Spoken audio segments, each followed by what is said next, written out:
strict liability? Yeah, the principle of strict liability. So in the best sense to explain this, so there's something called mens rea that we all understand. It's a concept that goes back to Blackstone, and this was when we were still connected to Britain. So, our law comes from Britain's law, the United States.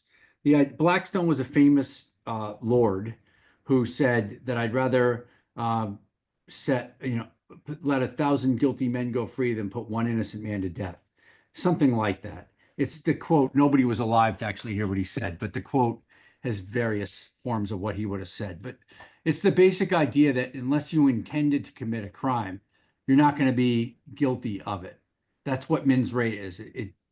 The consideration is what your mindset was. So the example they use in law school is you're driving down the road and somebody runs in front of your car and you try like hell to slam on the brakes, but you can't stop yourself from hitting them and you kill them.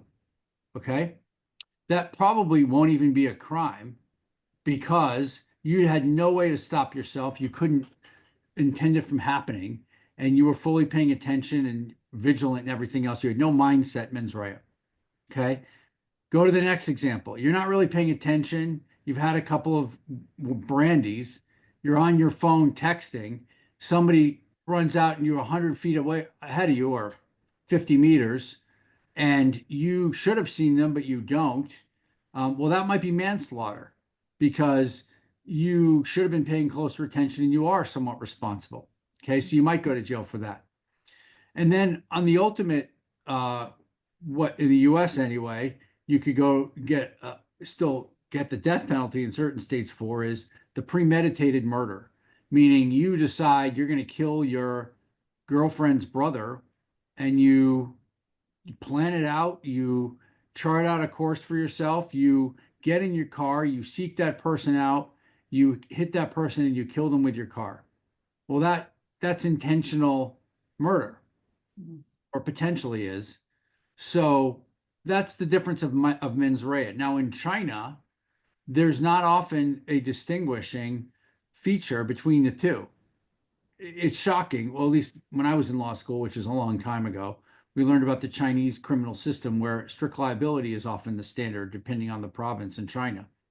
So you could end up having the same penalty in the first example as the last example. Well, that's strict liability. It means the most common form of strict liability crime today is statutory rape, meaning it's the age of the two people and that's it. It doesn't matter if you're 30 and the other person's 14, it doesn't matter that they told you they were 18. It makes no difference. The age is the only thing that matters. It's a strict liability crime.